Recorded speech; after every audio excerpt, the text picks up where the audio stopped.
Let's see. Nuclear war, jobs numbers a disaster, the Fed's a disgrace. Did I miss anything? Oh, stonks are crashing, and so is crypto. Now, if you need to figure out what all this means right now, you are in the right place. So make sure you watch this video all the way to the end. I'm Bill Noble, and this is the market update. If you need a roadmap in crypto, subscribe to this channel. Turn on alerts so you know when we're going live. And we are looking for back-to-back streams with 200 likes. New viewers who are watching us other places, welcome. You have found us. And of course, our YouTube member and Patreon member areas will be getting exclusive content on this mess. And to say it's a mess is an understatement. Okay, let's just get right to it. A Russian official, a former president, says in no uncertain terms that the conflict between the tension between the U.S. and Russia will escalate to a nuclear conflict if we're not careful. Then the Orange Man, our president, and I mean the Orange Man with respect, the Orange Man says, well, that's nice. Interesting statement. We're going to move our submarines into position. I think everyone's submarines are already in position.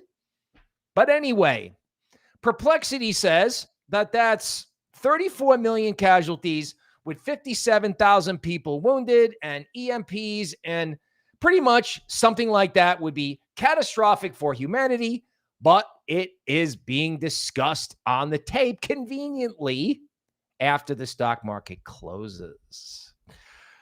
So, other than nuclear conflict, we have a stock market crash. I fully expect Black Monday to be trending on Twitter any minute. Any minute. So let's review Stonks. First, Stonks went down in April off the fears of the tariffs because the Orange Man sounded like he meant business. Stocks went down. Everybody forecast a recession. And of course, that turned out to be wrong. They fitted their economic models to the price action instead of thinking. And then what happened? What happened after literally, everybody was bearish stocks? Fear, greed, zero. No bulls in stocks. You tell me what happened. I mean, it levitated like a hot air balloon. Stocks as in just went straight up to the point where, stock market media was reporting, stock market people having a mental breakdown, giving in, just buying because it just keeps going up, getting out of shorts. Oh my God, I have to just buy because I'm underperforming. Those articles were out, like some of those articles were at the top. They came out along the way, and there were more articles at the top with like guys going, meaning I just have to give in. It has to be the biggest short squeeze I think I've ever seen. I saw a couple in the bond market in 1994. No way. This is the biggest short squeeze of all time. Now, let's review. So retail was as bullish as it's ever been. Like Schwab Bullish Sentiment Survey was at the 2017 alt. So retail owned stocks. Trend following hedge funds like Commodity Trading Advisors owned stocks. They were as long as they've ever been. All the shorts, which act as a natural bid below the market, all turned themselves around and got long. So I ask you this. If party A, party B, and party C are long, who do they sell to when it turns? If everyone is long and no one is short, where's the bid? Like, who takes it from them? Well, the answer is nobody. Nobody. They just simply have to bid the market. Offer the market down. Everyone who's long has to offer the market down until somebody takes their stock. So it's got to get cheap enough for Warren Buffett to come in and go, hey guys, yeah, I'll take all that. You got any idea how low that is? That's low. That's not 20% down. That's 40% down. Because if you think that can't happen, let's review the events of today. So both the Orange Man and the former Russian president are watching Tom Clancy movies. Okay, so that's crazy. The Bureau of Labor Statistics, whatever reason, finally decided to tell the truth about the employment picture. Essentially, there's been no job growth in the United States for 2 years. However, the Bureau of Labor Statistics has been releasing numbers that have somehow beaten Wall Street expectations for 18 months. How did that happen? Well, because they were trying to help Brandon in the previous administration. So, and all the hiring was people who just came over here, government workers and healthcare because of the aging population. There was no job growth in the United States. I mean, layoffs like 2008, but there was no job growth. Meanwhile, the Federal Reserve is trying to tell you that everything is fine with the labor market and they're more worried about inflation. And it's very obvious, and it has been obvious to me and everyone else, that they were behind the curve on inflation 3 years ago. Now they're behind the curve on the labor market. So the Bureau of Labor Statistics releases some surveys, some numbers. It revises certain numbers. Now, did it make the Orange Man look bad? Yes, it did. However, it does reveal that they haven't been telling the truth about these numbers the whole time. And the Orange Man is firing who's in charge of the Bureau of Labor Statistics, which frankly, with guys like Bessent in office and Lutnick, who are financial market people, it's really hard to believe that the Bureau of Labor Statistics were not the first people out the door. Like there's been all kinds of scandals that, junior level employees or mid-level employees have been emailing numbers to hedge funds and banks. I mean, it's the worst kept secret in the world that all these players have the numbers early. I can't believe Powell didn't have the numbers early when he made his press conference about inflation. Dude, I mean, you mean the Fed didn't have the numbers? They couldn't have said something dovish like, hey, listen, if we see the employment number change, we'll react as soon as possible because we're acting in the interest of the American people. Not, well, we're concerned about the pass-through effects of tariffs. Dude, the tariffs aren't going through. And if they do, who cares? Tariffs reduce demand. They don't create inflation. They reduce demand. People look at the prices and go, I'm not paying that. You only get inflation if people pay the prices for the goods. They look at the goods and go, yeah, I'm not doing this. They walk away. So if you have weak unemployment, we have weak employment picture. If you have a weak employment picture and tariffs creating demand destruction, and follow me here and go over to Stonks and everyone is long and bullish, they all of a sudden have a picture where everyone's long and bullish. You have the possibility of multiple geopolitical situations. And the economy stinks. This could be a problem. I noticed them flooding into utilities stocks today. That would be a defensive safe haven.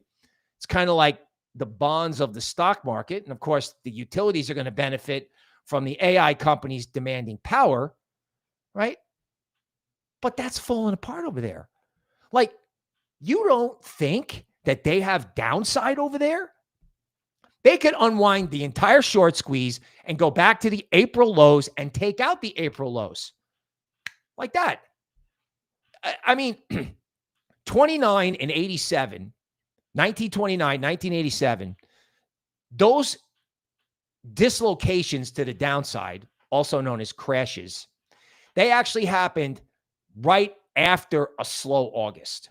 It happened literally on Labor Day, which is the end of the summer. Now, clearly, that could happen again. You could have the Fed come in over the weekend because, Black Monday is definitely not in Powell's interest.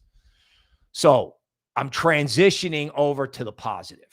So when you look at the equities TA, and you do want to stay tuned for the equities TA if you haven't seen it, although you have to get the small children out of the room in order to look at it. And of course, this is not good for altcoins.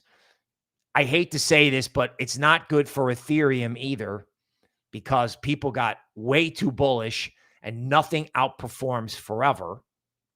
So we have to be careful of anywhere you see complacency. Now, of course, altcoins are going to be very, very reactive over the weekend as soon as Black Monday starts trending on Twitter. So that's not going to be a pretty picture. And I will harken back because I knew it, but I didn't know it. I didn't trade it, right? If I could just close that gap, we could have the stream from my yacht. When Ray Dalio, who I make fun of a lot, who normally talks about, oh my God, something terrible is going to happen. When he said, hi, everyone, I'm going to 15% gold and Bitcoin. No, I got to go. I got a tea time. And just walked away and didn't do his usual. He didn't do his usual. And he knew this because this is very typical. He'll make a statement about the market and then boom. I mean, he just knew. Now, how he knows, it doesn't matter, right? If he knew the numbers, then if he had a forecast that the numbers were going to be no good, everybody was long stonks. Frankly, stonks were not hard to figure out. I was just hoping stonks would just sit there and people would slowly allocate over to crypto. Now that stuff's falling out of bed.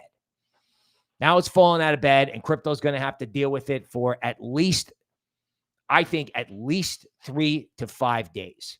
And we'll go over that. I mean, that's just, we're going to have to deal with it. Now, one of the reasons for it is stocks never bottom on a weekend. Stocks go home for a weekend, and then it's a very old-fashioned thing, but then they would read something called Barron's, which is like the Wall Street Journal weekend, which is like thought leadership, and in stocks, they kind of have a saying, right? It doesn't matter until it does. Well, guess what? The economy, the massive overvaluation, just so you know, stonks are as overvalued as they were in 2000 at the .com top when, pets.com, a website for dog food, was IPOing, and it was just, a big party. Okay. When that ended, it ended badly. Now, on that note, when the .com tech bubble burst, a bid flowed into the Dow Jones Industrial Average. Back then, it was new economy. That's what tech stocks were. And the Dow, your great grandpa's stocks, well, that was considered old economy. All right. Now, when they go out of tech stocks this time, where are they going? Could they be headed for Bitcoin? Could they be headed for large altcoins? It's certainly possible. Certainly, a meeting with my colleague prior to this stream reveals that, crypto over time will be just fine. And what we're seeing is, I don't know, perhaps a 1 week discounting program into the full moon where they just kind of mark down crypto because equities get marked down. I would also not be surprised if Bitcoin actually went up. Bitcoin could just go up on this because, after all, back in 2000, I remember it. We were all staring at the screen. We were literally all staring at the screen in shock as Nasdaq went down and other stocks went up and made a new high. Like the S&P 500 over a period of months made a new high as NASDAQ slumped, and then the whole kit and caboodle went. Then it was Enron scandal with accounting, and we do have some shady accounting out there in equities. Followed by the geopolitical event in New York City, followed by a give-up trade. Fidelity adjusted their tech stock holdings by 2% in the fourth quarter of 2000. 2%, they adjusted it. That drove tech stocks down 20%. When these guys go to adjust their books, I mean, I'm telling you, I keep talking about, $60 trillion in pension funds. Like, these guys are all at the country club over the weekend going, Ray Dalio just went to a 15% allocation. How are we going to turn this battleship? Like, these things are huge. You don't turn an aircraft carrier around in one day. You don't turn an aircraft carrier around in 2 weeks. So they're going to be like, we've got some asset allocations we have to work on. Yeah, bro, you do. Yeah, you do. And again, you want to stay tuned for all the charts. We're going to be covering XRP. Like, is this as bad as it looks? Well, it does look pretty bad. And charts are not pretty, obviously. Equities, horrible. But I think we do have to keep in mind what the long-term view is for crypto. Now, let's talk about these job numbers a bit.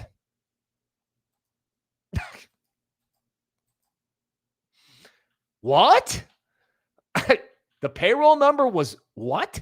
They revised it from 144,000 to 14,000? Got a little bit of problem with our statistics here, huh? I mean, economists are usually wrong about everything, and they even make fun of themselves. But I mean, if you think it was 144,000 jobs and then you just shave like a zero off that, something's off. And I actually believe the $14,000 number versus anything else, because after all, it makes sense. When you have the tariff tantrum in April, and this is real, you have a tariff tantrum in April, and every CEO goes, well, I don't know what I'm going to have to pay for auto parts, and I don't know what I'm going to have to pay for steel, and I don't have to pay for copper, so I'm not hiring anybody. We're just putting the whole enterprise in like, suspended animation. While we watch the Orange Show, do the tariff trilogy, right? Like, I'm putting the tariffs on, and then I'm going to taco. Trump always chickens out, and then I'm going to put it back on again. That's 3 acts, right? We're in the third act, but it's not a shock that employers are just like, yeah, we're not doing anything. You guys want to create uncertainty like this? Uncertainty in business and markets in particular, is absolutely toxic. So we have uncertainty, an employment problem, and now we want to go Tom Clancy with the Russians. I don't think we do. I honestly don't think we do. Now, let's talk a little bit more about recession, rate cuts. So here's the situation. Powell does not want to cut rates. He doesn't. And he knew about these numbers, and if he didn't, well, I don't know. But I know he doesn't want to cut rates because he doesn't want to go down in history as the guy that let inflation out of the bag a second time, because that has happened before. Now, of course, after these horrendous job market numbers, or I should say these job numbers that were dramatically revised to the truth,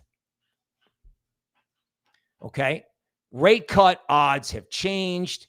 Recession odds have changed. And let's talk about that.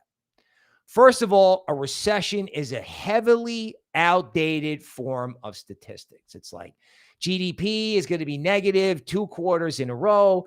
GDP is not going to be negative for 2 quarters in a row because the Magnificent Seven cannot build enough stuff. And if manufacturing jobs were weak, well, again, that's tariff uncertainty. And that's all going to flip around because they're just going to build and build and build. And how are they going to do that? Like, this is very important for crypto. Very. So watch this, stay with me. How are we going to build and build and build? Well, we're going to have state-sponsored capitalism. The orange man's going to call up a company and say, we want you to build all kinds of stuff. And the company's going to go, well, I can't really compete with the Chinese. Then the orange man's going to say, okay, no problem. We'll guarantee that you get this great price for your goods. So you'll sell it for 10 and we'll give you an extra 3. So you'll be able to compete with the Chinese. Oh, well, thank you very much. Just one thing. How am I going to do the build out to make all this stuff? Oh, he goes, no problem. I got JP Morgan on the other line and they're going to give you a loan because I've backed it. So Uncle Sugar subsidizes the company. Uncle Sugar backs the loan and voila, we have a new factory. Now, you might also wonder, they have to pay for that, right? Yeah, that's another form of printing money. It's just that the fiscal side of the house does it. Again, which scares Powell, because he's like, he doesn't have any control. He didn't have any control yesterday, and he doesn't have any control tomorrow, except with like how high-powered money to maybe stop Nasdaq from going to zero. Then again, maybe Powell's going to let Nasdaq go to zero till the orange man calls him and plays nice, right? You don't know.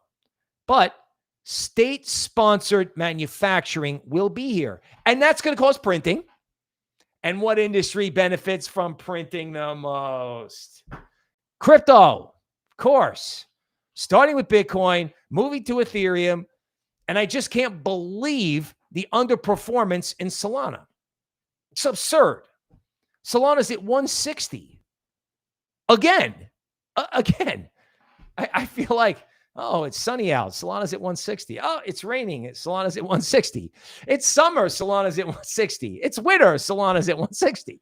I mean, that's crazy, right? So, crypto is going to benefit as long as we don't go full Tom Clancy. Because even if the Fed doesn't do something, and they're going to have to do something. I mean, Powell cannot let equities go down 40%. He may think that's kind of funny on the orange man, but, that could destabilize the whole system. But if there's a print, and we have uncertainty, what's going to go up? Gold and Bitcoin, as Ray Dalio has explained to you. Now, as we covered this morning on the early stream, there are problems in Japan. Their financial system cannot take any more stress. Just can't. And believe it or not, it was all the stuff I just spouted out, especially with the stock market, right? If there was ever a reason to buy crypto, it's what's happening over there because it's a failure of the system. Now, of course, with Black Monday about to start trending, God help us all. If there's a problem with a Japanese financial institution when their markets open on Sunday night. Because remember, S&P futures open and the Asian markets open at the same time. God help us all if there's some kind of an announcement where Bank of Japan loses control of the bond. Then you have like limit down in equities. You could have limit down in equities 3 days in a row. And the Fed can't stop it. If it really gets bad, because again, if everyone's long and no one is short, who's going to buy? The Fed? Tell me. Leave a comment down below. Are you taking it all down? You guys opening up your own like sovereign wealth fund? Look at this, right? I mean, straight down, just straight up. I mean, straight up. Like, what's the angle of ascent on NASDAQ? Whatever it is, it's crazy.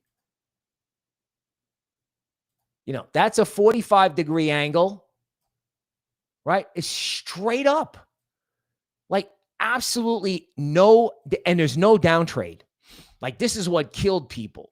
Like, there's one dip, 2 dips. It wasn't even a dip. It was like 3 days. 3 days. You had a 3-day dip. that convinced the shorts that they didn't need to buy. You had a couple of reversal signals, and then it kept going. And look at LuxAlgo. Look at all this green FOMO in here. Look at all this FOMO. I mean, that's retail. I mean, the percentage the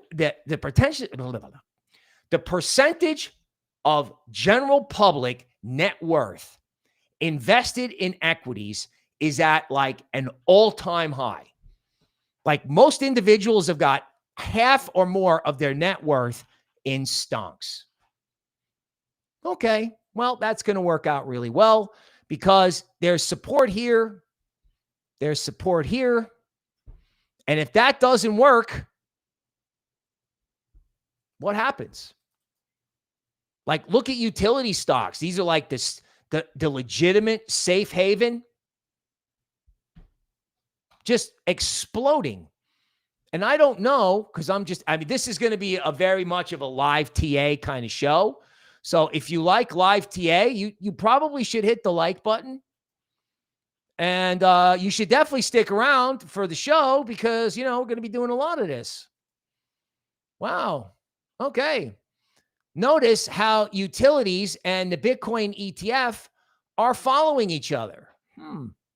So if utility stocks continue to go up, are they going to go after Bitcoin? What do you think? I'm thinking yes. Really? Now, of course, Bitcoin does, kind of look terrible. The chart doesn't look good. I know, right? I'm not trying to serve you Kool-Aid.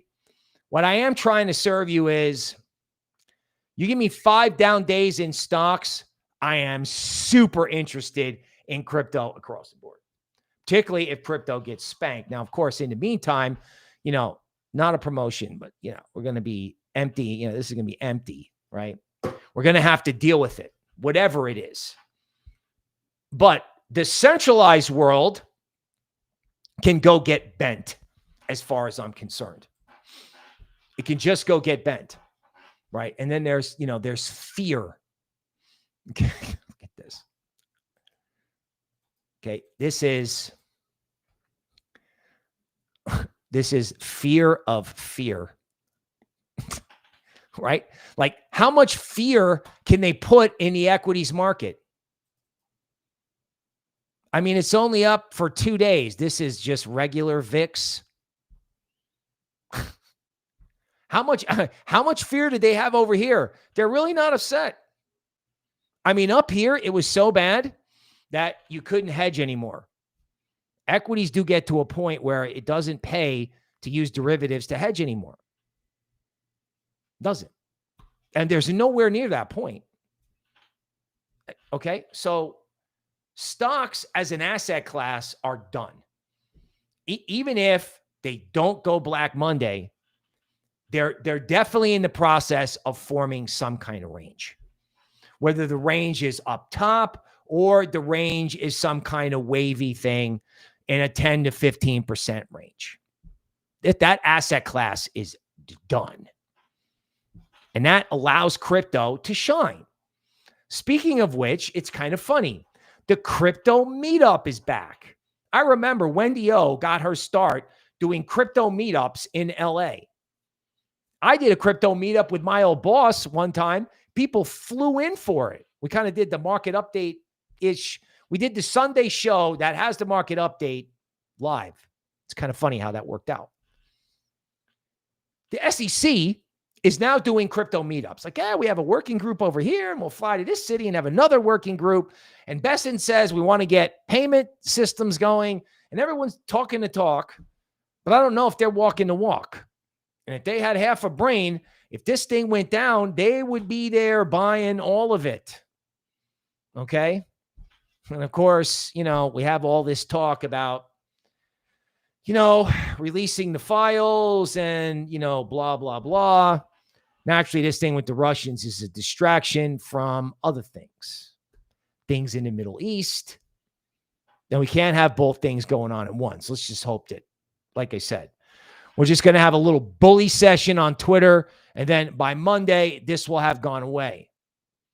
But the future of digital assets, the the sovereign nations that are going to need to own digital assets, right? Michael Saylor, who wants to buy 1.5 million Bitcoin, not $1.5 million, 1.5 million Bitcoin. That would be 7% of the total supply. He's going to buy it all, right? I hope all these legacy players are happy, because I got news for you. If Bitcoin is stable, as stonks collapse or stonks get wild, that's more likely, right? Wild volatility, wild intraday swings, according to my colleague that I consulted before I came on the air. Okay. Wild volatility, again, favors Bitcoin, and wild volatility in regular assets might lead everybody to Michael Saylor's preferred stocks. Because, I mean, when you see what happened to Coinbase's stock, oh, Maron, right? I mean, like I was trying to say, you know, the miners, I mean, I know all this stuff got monkey hammered today, but people got way too bullish. I don't want to say they got bullish the wrong stuff. They didn't get the wrong stuff, but like the trade is not Circle and Coinbase, right? It isn't. And I know these treasury companies got a little stupid, ETHZilla and all that cringe. But, you know, you had this huge new high in Coinbase right into the LuxAlgo premium zone. You have multiple sell signals, which they FOMO'd in and ignored. And the oscillator matrix made a higher low, which is called a bearish divergence, and a boom. Boom, right? Like, this gap will eventually get filled, but Coinbase hasn't even reached equilibrium yet. I mean, Circle is a stablecoin company. Like, the IPO went from 30 to 300. So a stable coin company 10x from where they raised money. It 10x'd. I mean, there was stupid stuff that went on in crypto stocks, not just tech stocks. It happened in crypto stocks. I mean, Cantor Fitzgerald said, we're buying Bitcoin. Anybody who said they were buying any crypto, and I did short videos on this. I mean, it's so stupid over there. Somebody says, oh, I'm buying XRP. The stock goes up 12% and XRP goes down. What's wrong with this picture? Well, what's wrong with this picture is that you had absurd FOMO in equities. Absurd. Like, again, it reminds me exactly of 2000. So now we can go to crypto. Okay. SEC has got working groups all over the place. Tether is buying more Bitcoin, right?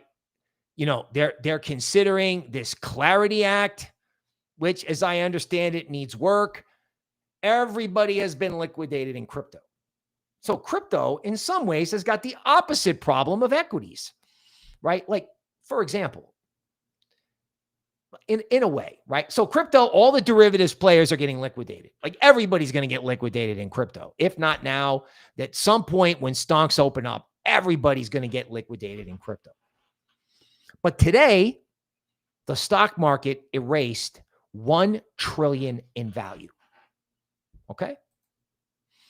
Let me just take a brief look here, because I already know what the answer is. Do you realize that total crypto market cap without Bitcoin and Ethereum is worth $962 billion? Okay? I'll just pull up the chart. So you heard me right. It's a little bit of a mind bender for a Friday. The change in the stock market today, the change is bigger than all of Web3, which, by the way, came into some very nice, very big support here. Wouldn't it be funny if stocks went down and crypto went up? Because after all, my colleague has been telling the YouTube member area, I mean, for a long time, that this was all going to decouple. Every time I say, hey, what about stocks? She has the same answer every single time. Hey, what do you think about bonds? I mean, she's every single time.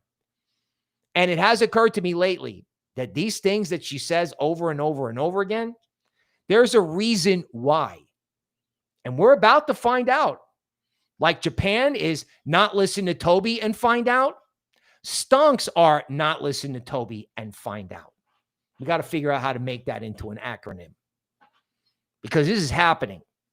You got a Japanese government bond problem. You got all kinds of problems. And frankly, as we have said in the YouTube member area, altcoins are suppressed. And she said it on free shows. I mean, it's on the channel. It's not like this is some big secret. Our members have been hooked up. We have taken care of our people. We have told them what sector in this thing is next. And I've probably said it a bunch of times, but guess what? I'm not saying it today. You got to get in there and find out. You need a roadmap in crypto, you have come to the right place. Because we're going to saddle up Patreon. We're going to saddle up Toby. We're going to saddle up our historical data software. We are going to saddle up everything. Like, I don't know. I'll sleep when I'm dead, and I got to go to Costco and get another 3-pack. My name is Buck, and I don't give up. I'm servicing my customers and my viewers free, not free, from here to the Amsterdam airport night shift. We are taking care of our people, which is why you subscribe to this channel. Okay, XRP Nation. Wow, you thought I forgot about you, silly goose. Okay, so XRP is currently running stops through the 38% retracement of its recent up move and flirting with, $3. Okay, well, that doesn't look like the end of the world, but we do need to be cognizant of a couple things. One, the DeMark work shows that this is a daily chart that you could have 3 more down days in XRP. So you could have Saturday, Sunday, Monday, in theory. Or you could have a rest day, or you could have Sunday, Monday, Tuesday, because remember, stonks don't bottom on a Friday or a Monday. They don't, right? Those are hysterics days. All right. Solana on support. It's almost like I look at Solana and I go, what's the problem? What's the problem? Honestly, look at this on a 4-hour chart. You got a 9 bottom and a 13 bottom in Solana. Now, last time that happened, it didn't work, but Solana has underperformed forever. And they have DPIN and stable coins that run on it. Now, somebody's probably out there going, gee, Bill, did you just go through all of that and say Solana looks okay? I was like, yeah, you know who told me that? Was like Toby. She's like, why don't you go look into Solana? And I'm like, you know what? I think I should go look into Solana because Solana has underperformed Ethereum dramatically. Like, here's Ethereum. This is a different form of DeMark mathematics. Like, that's clearly a top. And even though ETH is near and dear to my heart, in theory, ETH could go down another 6 days because this in QQQ is grotesque. 13 top. Huge key reversal, gap down. I mean, I mean, this gap may eventually get filled. So gaps down sometimes can be good if the Fed comes in. If you want to have a cup of Kool-Aid or there's anything left in the bottle of Pepto-Bismol, I don't know. But this, and I'm trying to give you a picture as to like how many more days you have to be like concerned. Because again, according to my colleague, we'll give you a free one.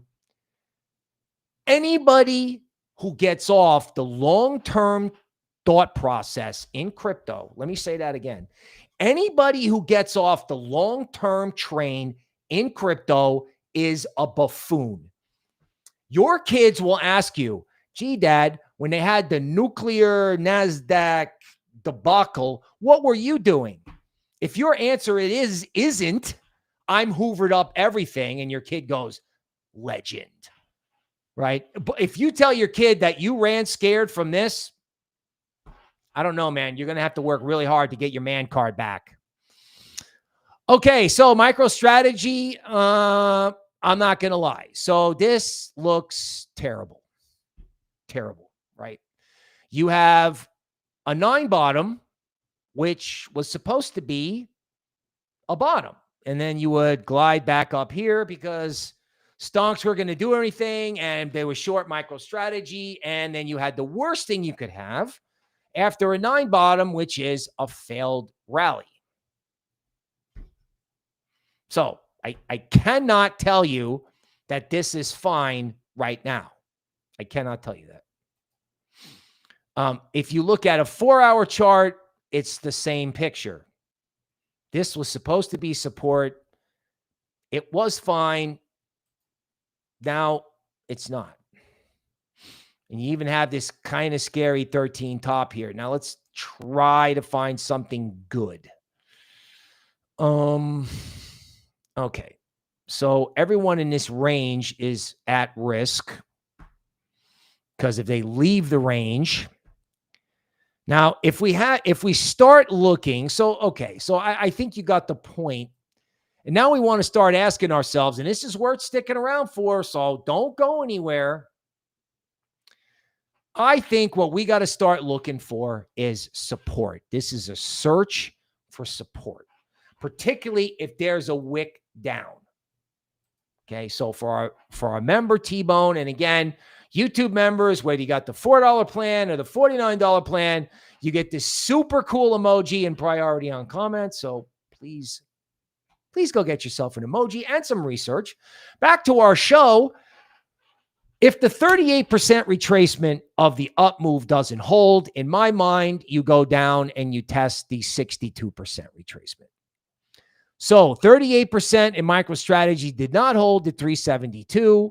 We don't know how Bitcoin's going to behave over the weekend, but short sellers may attack the stock because if they can't hedge the Magnificent Seven, they're going to be asking themselves, what can we go after? Well, in theory, they may go after this. Now, the only caveat is they may already be short this, so it may not go down as much as they think. I think you have to trade this kind of stuff level by level. So 372 is support. If that doesn't hold, this level down here is 320.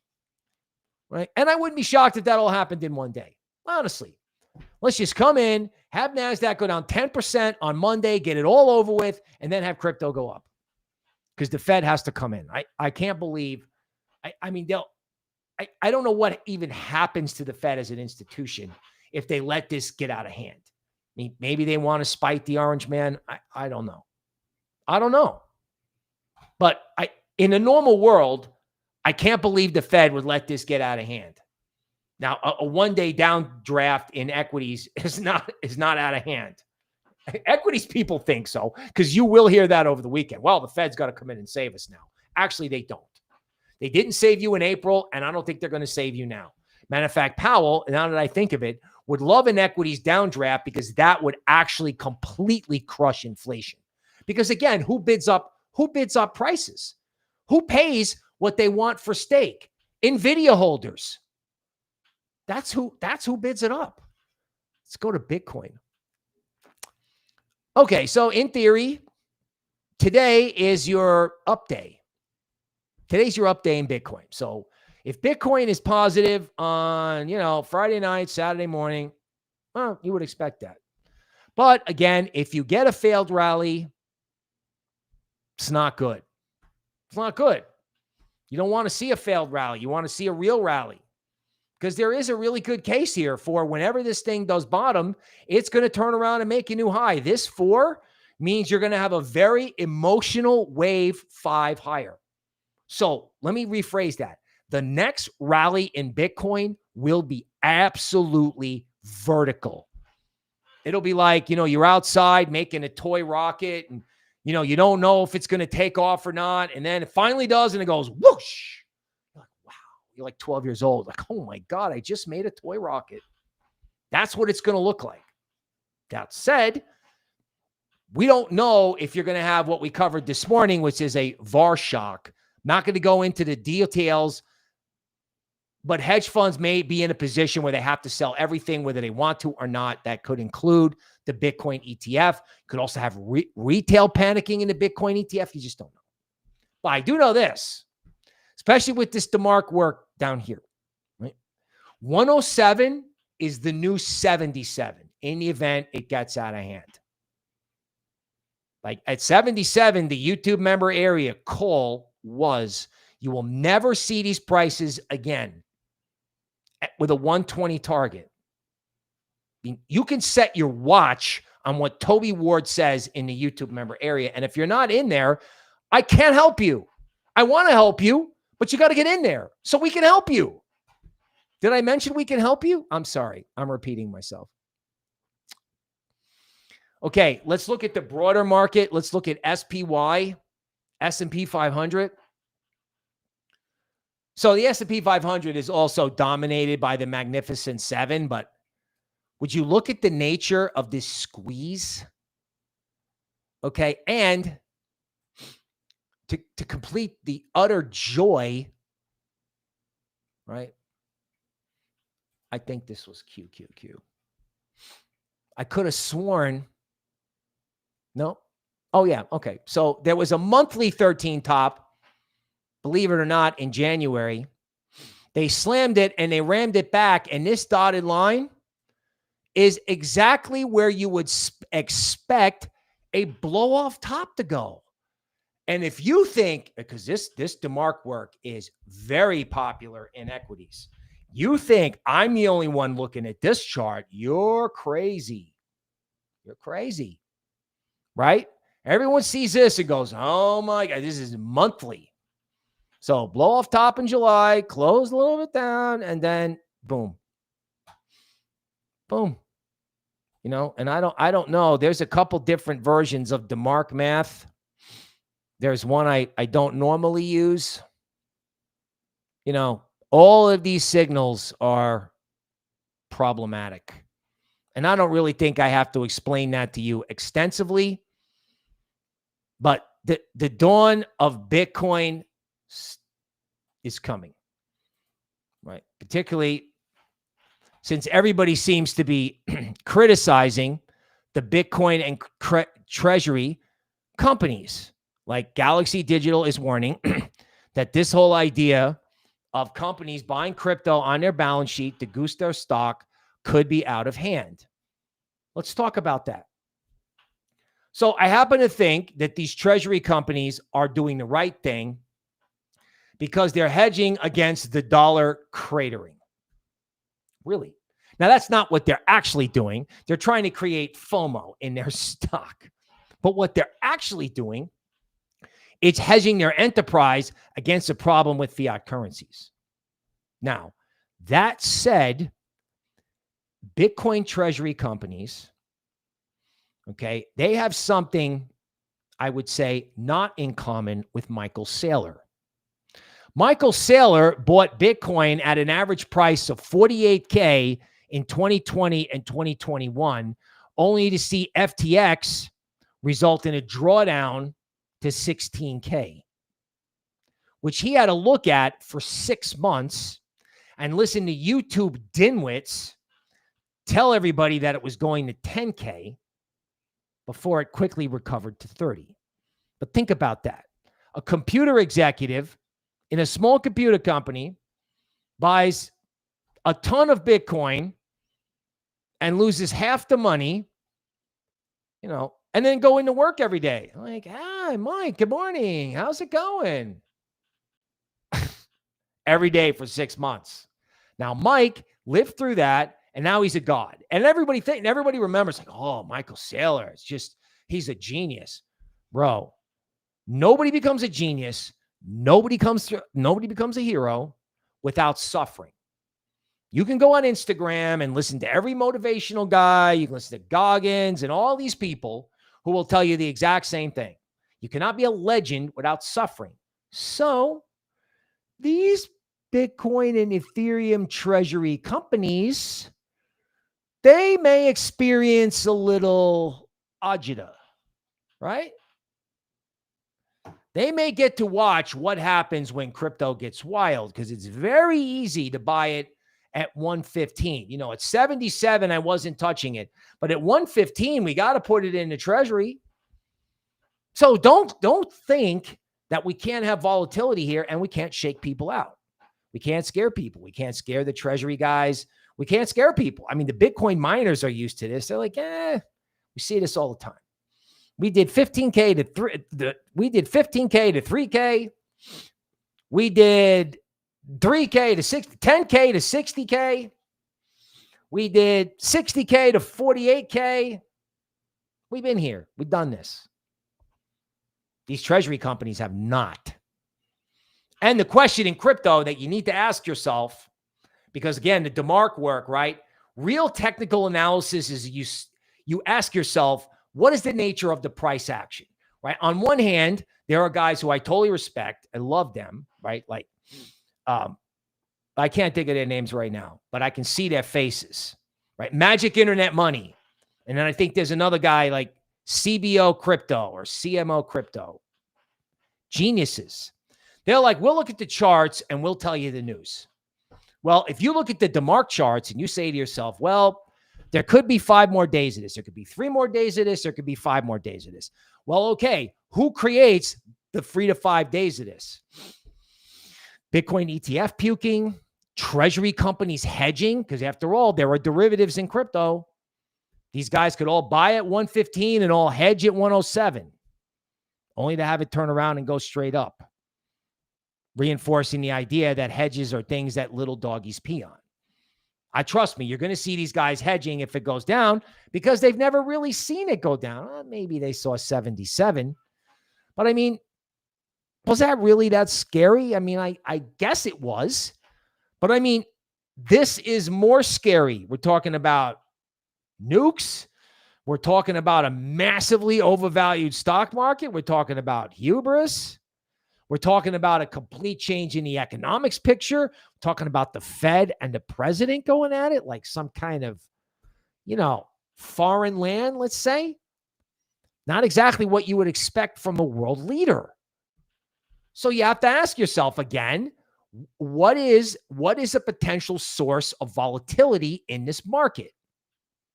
I think we're answering that question. But I do want to conclude with this very simple idea.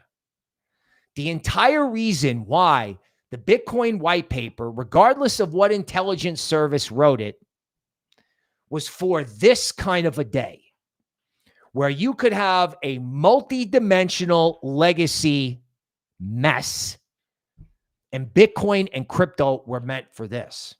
So if it's fine today, great. It's fine today. If it's fine in 5 days, okay. If it's not fine in 5 days, okay. But the point is, it's going to be fine. And as I always say, if you have to adjust your position so that you can tolerate this, or if you just have to adjust your mentality, because I don't blame you. I mean, I was on board with this. I was like, oh, this 3-4 days, altcoins are undervalued. Bitcoin's going to make a vertical new high. I mean, an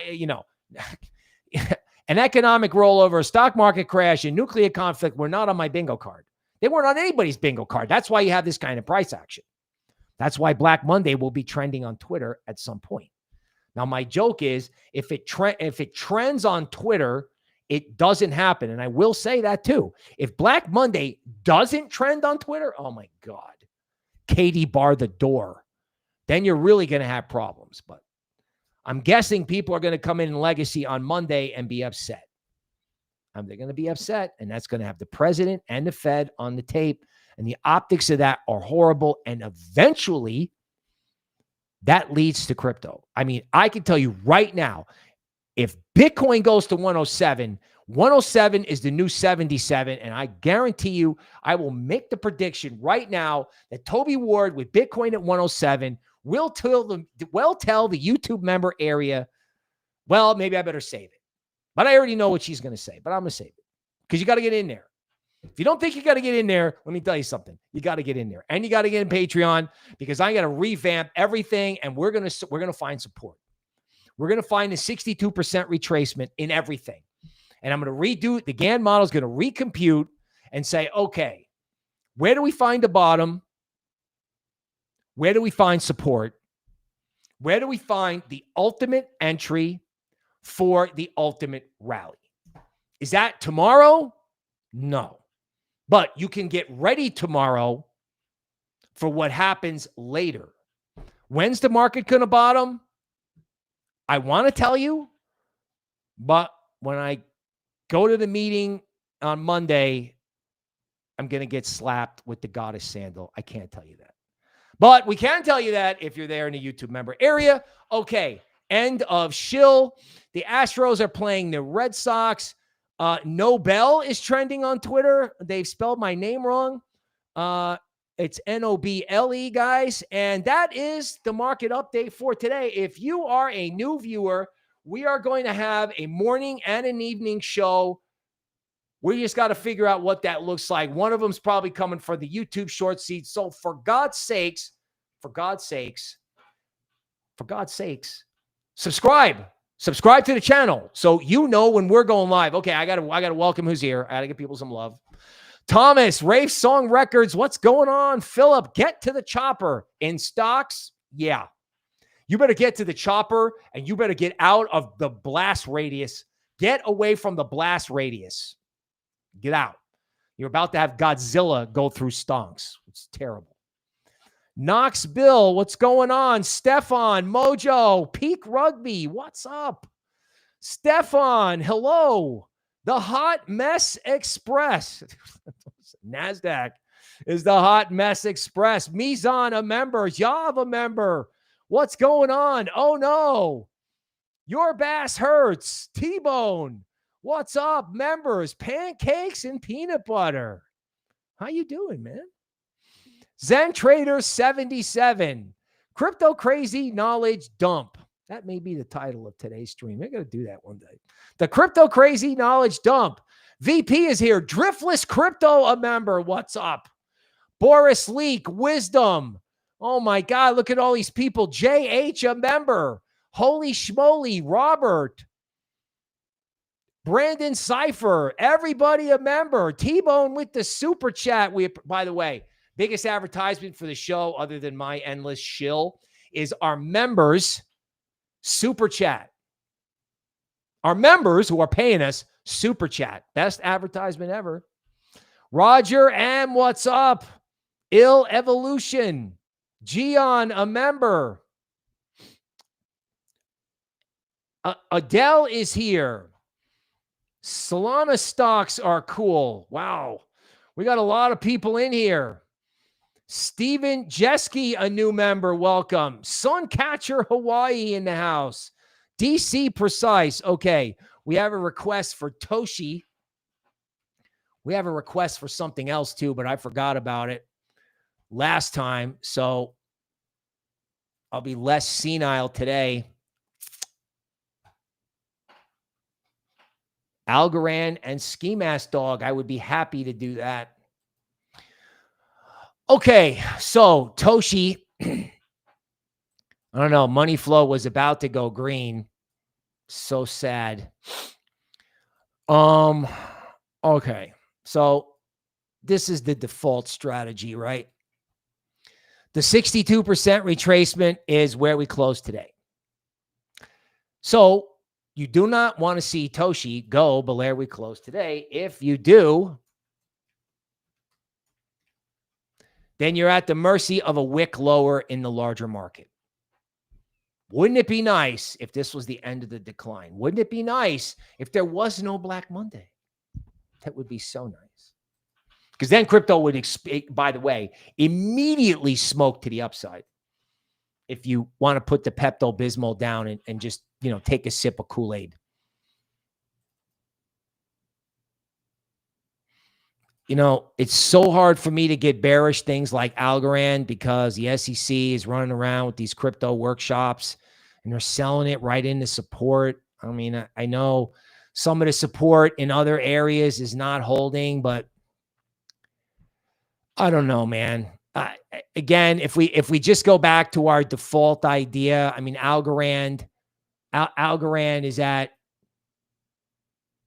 is like right on top of the 62% retracement. Now, that said, I know where it is. You know where it is. Market makers know where it is. And they're going to wick everybody. They're going to get all the stops. Everybody will buy, and then they will just wick it down and try to get everybody out. That's going to happen just as sure as God made little apples.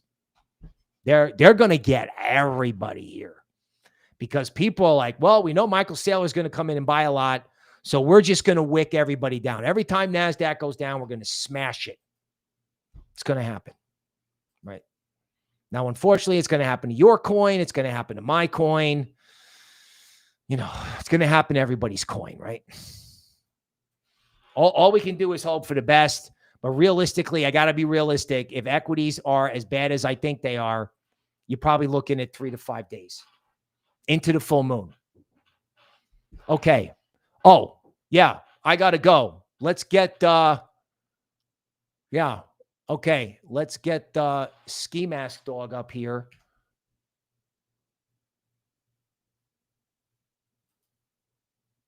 Because I can't forget that.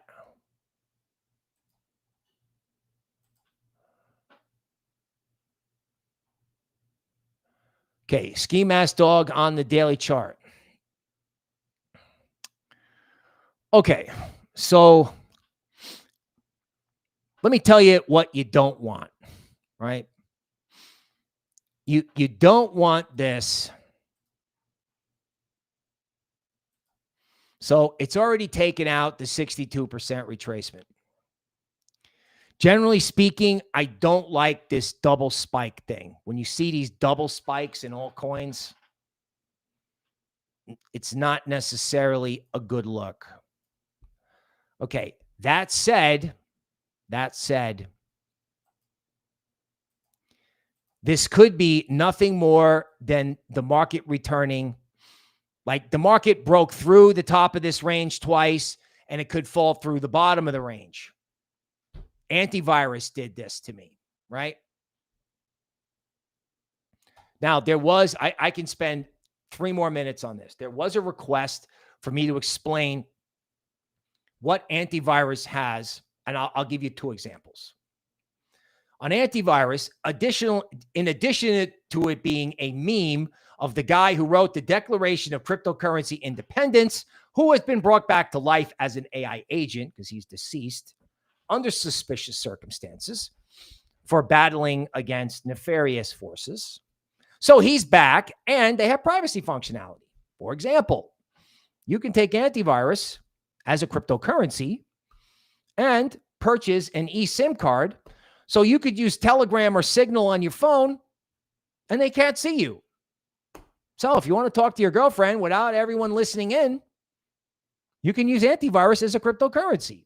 Now, if you want to go one step fancier, antivirus has a cross-chain mixer, meaning you can drop in ETH and get ETH out, and that's private, and no one can see that that's your ETH or where that ETH came from, and you can go from ETH to Solana or Solana to Solana. And when that happens, that process has a fee, and that fee goes to burn the token, which is something that Tornado Cash doesn't have. And, oh, by the way, a big catalyst is coming for crypto, right? The Tornado Cash trial, as we covered in the early stream, the guy that wrote the code for this privacy platform called an ETH mixer, where ETH goes in and then ETH comes out, and, it's private. They don't know where it came from. You don't wind up on Arkham. That can be used by good people, and that can be used by not good people. Well, it was used by not good people, and they're accusing the guy that wrote the code of being not nice, and that is in the hand of 12 jurors in New York. Cool. Now, if that comes out and that's a positive catalyst for crypto, okay. If that comes out and the orange man has to pardon the guy, that would be okay. Make no mistake about it. If Tornado Cash guy is not guilty, antivirus goes from 3 million to 15 million, in my opinion. Not investment advice. Now, if the guy from Tornado Cash is guilty, you will have volatility in antivirus. I'm going to take advantage of that volatility on the downside if it comes. So I'm just answering the question that someone gave me. I have to go. That is the market update. subscribe, give me 200 likes, help me so I can help you. Don't forget to listen to Toby. Don't forget to listen to the GAN modeling Patreon, and I've run out of gas. We will see you soon.